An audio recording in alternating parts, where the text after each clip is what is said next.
She said, "You're being paranoid. He's just my work husband."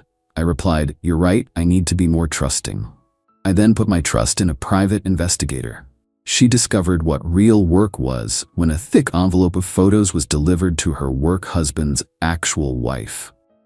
Hi viewers, if you've seen my videos in your feed more than once, that's your sign. Hit subscribe and help the channel grow. I post every day. I'm 38 years old. I own my home, run a small business, and I've always considered myself a pretty good judge of character. For the last 3 years I was with Chloe. She's 32, and when we first met, she was brilliant, smart, funny, ambitious, everything you'd want. We built a life together, or so I thought. She moved into my house about 18 months ago, and things were good, comfortable, stable. But about 6 months ago, things started to shift. It began with a name, Liam. He was a senior colleague at her company, and at first, the stories were harmless. Liam thought my presentation was great today.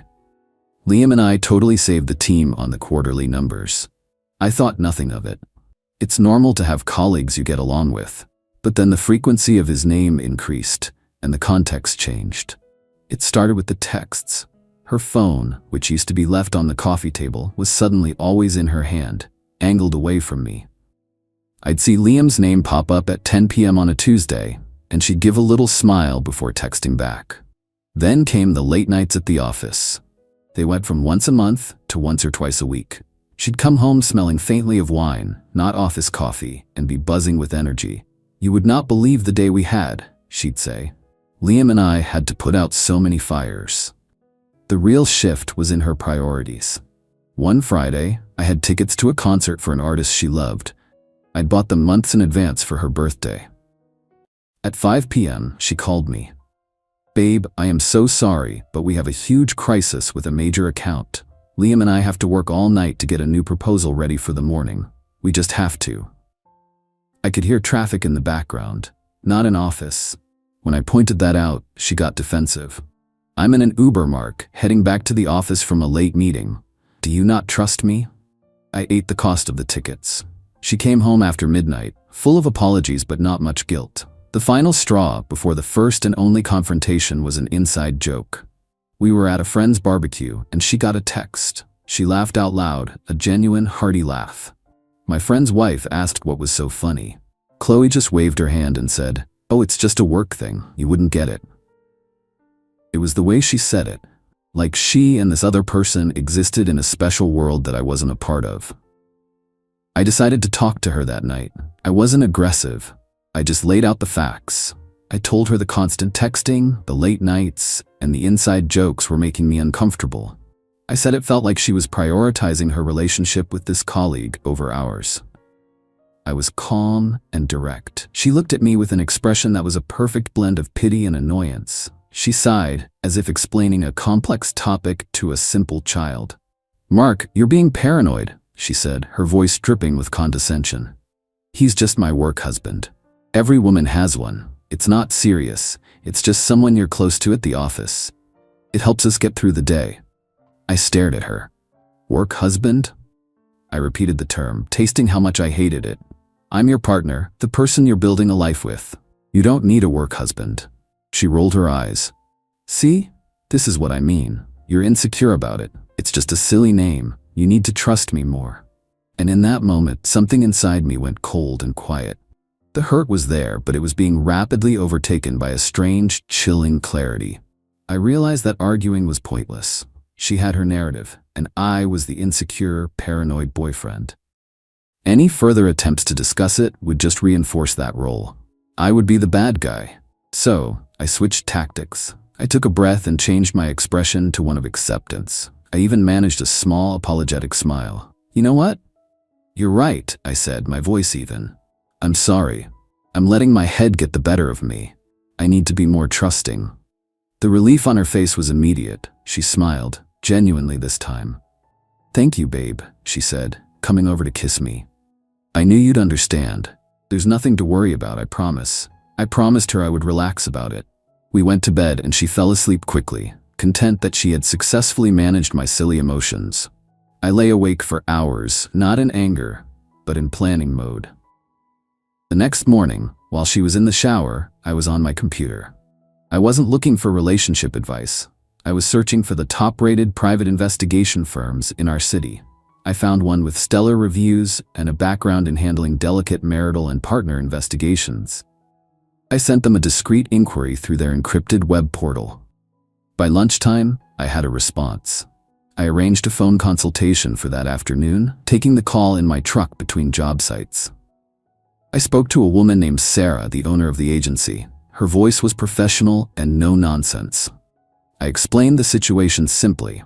I told her about the work husband, the late nights, the suspicious behavior, and my girlfriend's complete dismissal of my concerns. I told her I wasn't interested in speculation. I needed facts.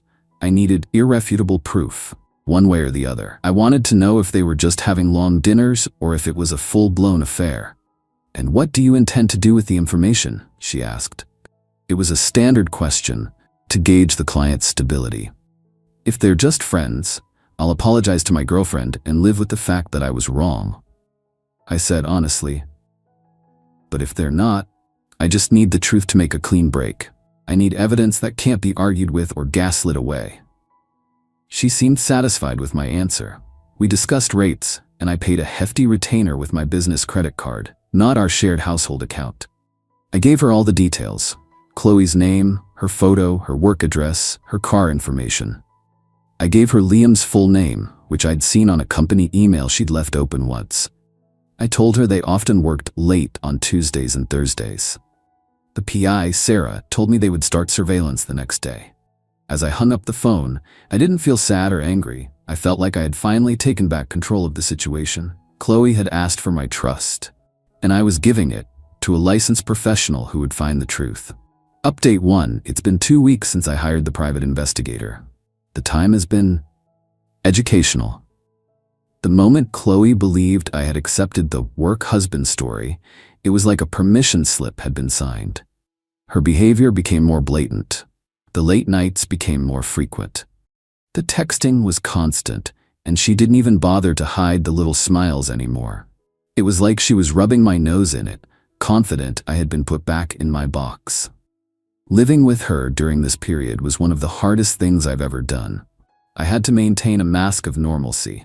I'd ask about her day, and she would launch into long, detailed stories about her and Liam, the dynamic duo, conquering the corporate world. "Liam and I just killed it in the strategy meeting today. We were finishing each other's sentences," she'd boast. I would just nod and smile, saying things like, "That's great, hon," while my stomach tied itself in knots. I was playing a part, and the standing ovation at the end was going to be my freedom. Last Friday, I got the first official update from Sarah, the PI. She sent a password-protected email with a preliminary report and a few photos. My heart was pounding as I opened it in my home office.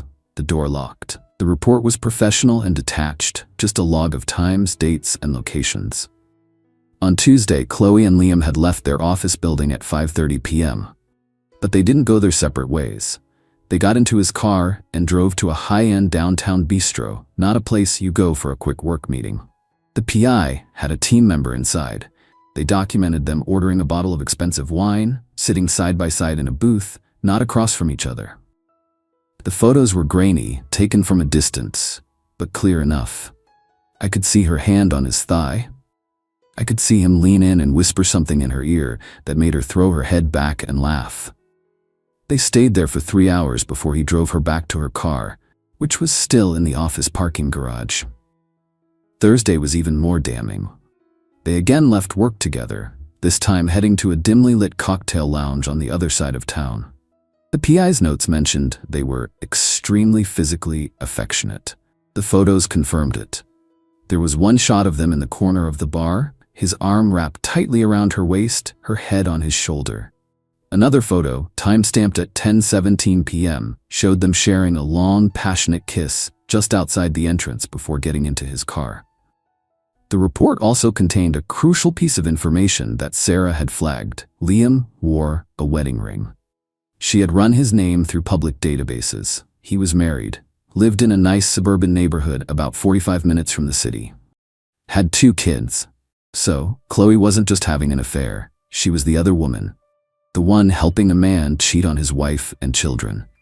My paranoid concerns seemed quite understated now. Seeing the evidence didn't break me. It did the opposite. It hardened my resolve. The quiet, cold part of me took over completely. There was no more doubt, no more wondering if I was the crazy one. I was looking at the truth in black and white. I called Sarah. My voice was steady. "This is good," I told her. "This is a great start, but it's not enough." "What more do you need, Mark?" she asked. She could still spin this, I said, thinking out loud. She could say it was a drunken mistake, a moment of weakness. I need something that cannot be misinterpreted, something that proves this isn't just a flirtation. I need the nail in the coffin.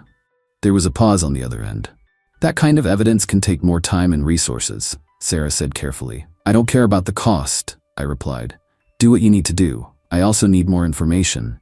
I need to know everything about the wife, her name, her address, where she works, if she works. I need a complete picture." Sarah simply said, "Understood." That night, Chloe came home humming. She told me she and Liam had to work late again, but they'd had a major breakthrough on a project. She said her boss was probably going to give them both a bonus. She looked me right in the eye, a picture of innocence, and I felt nothing but a profound sense of pity for her. She had no idea she was living on borrowed time. Her entire world was a house of cards, and I was about to become the gust of wind that brought it all down. She thought she was playing me, but in reality, she was the only one who didn't know the rules of the new game. Update 2, it's been another 3 weeks. 3 more weeks of playing the part of the trusting, reformed boyfriend. It was exhausting, but every condescending pat on the arm from Chloe, every lie about her whereabouts, only fueled my determination. She had gotten so comfortable in her deceit that she stopped trying to be creative. Every Tuesday and Thursday was another fire at the office that only she and Liam could extinguish. I think she even started to believe her own stories. This morning, the final package arrived. Sarah, the PI, didn't email it. As per my instructions for the final report, it was delivered by a courier to my business address. It was a thick, heavy manila envelope with no return address, marked simply personal and confidential. I took it into my private office and closed the door. My hands were perfectly steady as I broke the seal. Inside was a detailed report and a stack of glossy, high-resolution 8x10 photographs. The quality was astounding. Sarah's team had done their job with chilling efficiency. The report detailed how Chloe and Liam had developed a pattern. Every Thursday, like clockwork, they would leave the office around 4 p.m. They would drive to a mid-range hotel, a place respectable enough not to look seedy, located conveniently off the highway between our city and the suburb where Liam lived. And then I looked at the photos. The first few showed them at the hotel check-in desk, him paying in cash, her looking around nervously. Then there were shots of them walking down the hallway, him holding the key card, her hand tucked into the back pocket of his jeans. They were smiling. They looked happy. The final photos were the ones I had asked for. The nail in the coffin. The PI team must have rented an adjacent room. The pictures were taken through the window of their room before they had the sense to draw the curtains completely. They were clear, undeniable, and left absolutely nothing to the imagination. They documented not just a kiss, but a full-blown affair, captured in stark, unforgiving detail. It was all there. Any lie, any excuse, any attempt to downplay what they were doing was rendered completely impossible by this stack of photos. I carefully placed the pictures back in the envelope. The report also contained the information I had requested about Liam's wife. Her name was Jennifer. She was a stay-at-home mom to their 2 young children, a boy and a girl. She was active in the local parent-teacher association. The PI had even included a link to her public social media profile. It was filled with pictures of her kids, posts about school bake sales, and happy-looking family photos with her husband. Liam.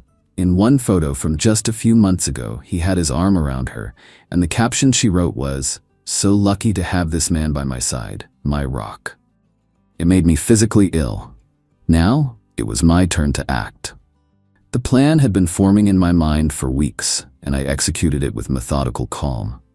I went to a local office supply store, far from my usual neighborhood. I bought a standard 9x12 manila envelope, a book of stamps, and a pack of plain white paper. I went back to my office and selected the 6 most damning photographs. I didn't choose the most graphic ones. That felt needlessly cruel to the wife. I chose the ones that told the story. The hotel check-in, the passionate kiss in the parking garage, and a clear shot of them together inside the hotel room. The ones that showed clear intent and affection. I put the photos in the new envelope.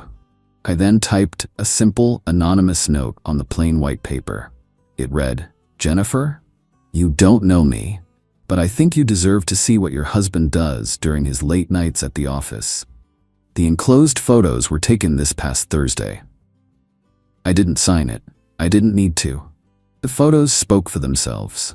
I addressed the envelope to Jennifer at their home address, which the PI had confirmed. I drove to a post office in a completely different county, one I never frequent, and dropped the letter in a blue collection box. It was done. The fuse was lit. When I got home, I started the next phase. I spent the evening packing. I carefully emptied Chloe's drawers and her side of the closet. I boxed up her clothes, her shoes, her books, her makeup. I was careful not to damage anything. This wasn't about petty destruction. This was about a clean, surgical removal. I stacked the neatly labeled boxes in the spare bedroom and closed the door. For the next 2 days, I waited. I went to work, I ate dinner, I watched TV. Chloe went about her routine, completely oblivious. She was particularly cheerful, talking about her plans for the upcoming weekend. She had no idea that a bomb was ticking its way through the postal system, aimed directly at the heart of her secret life. The explosion came yesterday, on a Saturday afternoon. I was in the garage, cleaning my tools when my phone started vibrating non-stop. It was Chloe. I ignored the first call, then a second, a third, a fourth. Then the text started. A stream of pure panic. "Call me now. We need to talk. What did you do? Answer me. Mark, what did you do?" That last text told me everything I needed to know. The package had been delivered. The game was over. I didn't reply. I just sat there in the quiet of my garage, holding my phone, and for the first time in months, I felt a sense of profound, liberating peace. The truth was finally out. Not just for me, but for everyone. Final update. It has been 4 months since I sent that envelope. The days immediately following what I now call the detonation were chaotic, but I handled it all from a distance, exactly as I'd planned. Chloe's frantic texts and calls continued for hours that Saturday. When she finally got home late that night, she found me sitting in the living room, calmly reading a book. The woman who walked through the door was someone I had never seen before. Her face was pale, blotchy from crying, her eyes wide with a mixture of terror and rage. "What did you do?" she shrieked, her voice cracking. I bookmarked my page and set the book down. "I'm not sure what you mean, Chloe," I said, my voice level. "Don't play dumb with me, Mark. Jennifer knows. She knows everything. Liam just called me. His life is over. She got pictures. How did she get pictures?" I let the silence hang in the air for a moment before I answered. "I suppose someone must have sent them to her."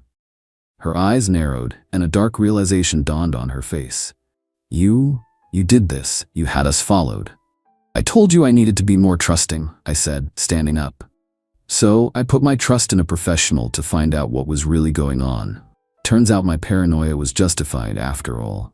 He wasn't just a work husband, was he?" She just stared at me, speechless. All the fight seemed to drain out of her, replaced by a look of utter defeat. "You've ruined my life," she whispered. "No, Chloe," I said, my voice cold and hard as steel. "You ruined your life. You and Liam did that when you decided to sneak around and lie. I just turned on the lights. Your belongings are in the spare bedroom. I want you out of my house by tomorrow evening." The argument that followed was pathetic. She cried, she pleaded, she threatened. She said she had nowhere to go. I suggested she call her work husband, but she admitted through sobs that he wasn't answering her calls. His wife had kicked him out, frozen their joint bank accounts, and he was blaming Chloe for the entire disaster. Their perfect little fantasy had crumbled the second it was exposed to the light of day. She eventually called her parents, and her father came the next day to pick her and her mountain of boxes up. He wouldn't even look at me. I didn't care. As I watched her drive away from my house for the last time, the only thing I felt was relief. The aftermath was about what you'd expect. I had my lawyer send her a formal notice stating that our cohabitation was terminated and that she was not to contact me again.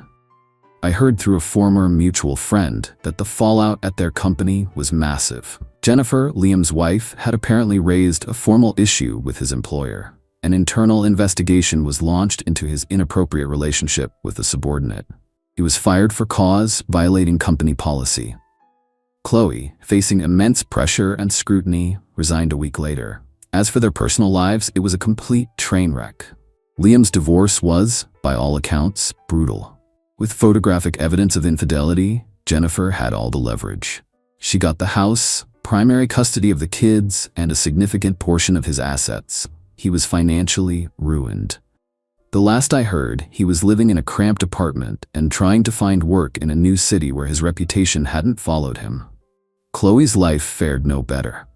Without her job and without Liam, who wanted nothing to do with her, she was forced to move back into her parents' house. Her attempts to paint herself as a victim fell flat. I had quietly told my side of the story, with evidence to back it up, to our closest mutual friends. Her lies had no room to grow. She lost her career, her affair partner, her home, and a significant amount of her dignity. She was left with nothing but the consequences of her choices. I've spent the last few months reclaiming my space and my peace. I changed the locks, even though I didn't have to. I rearranged the furniture.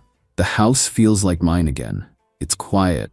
The cold, strategic part of me that took over during that time has receded, but it taught me a valuable lesson. Sometimes the most powerful thing you can do is to stop talking and start acting.